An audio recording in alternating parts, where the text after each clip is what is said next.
గురుగారు, ఏకాదశి రోజు విష్ణువుని పూజించడంలో ప్రత్యేక నియమాలు ఏమైనా ఉన్నాయా? ఇదం విష్ణుర్విచక్రమే త్రేధా నిదధే పదం సమూఢమస్య పాగం సురే విష్ణవే నమః. ఏ పని చేసినా మధ్యలో ఏదైనా అవాంతరం వచ్చినప్పుడు విష్ణవే నమః విష్ణవే నమః విష్ణవే నమః అని 3 సార్లు చెబితే లాగిన్ మళ్ళీ కావచ్చు అంటుంది శాస్త్రం.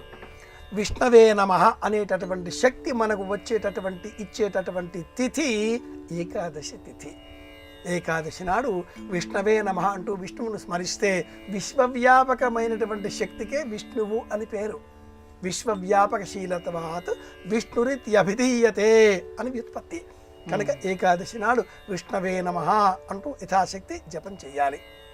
ఏకాదశి తిథి ఉపవాసానికి సంబంధించిన తిథి కనుక శక్తి సహకరించిన ఎడల, శరీరం సహకారంగా ఉన్న ఎడల ఉపవాస వ్రతాన్ని అనుసరించాలి.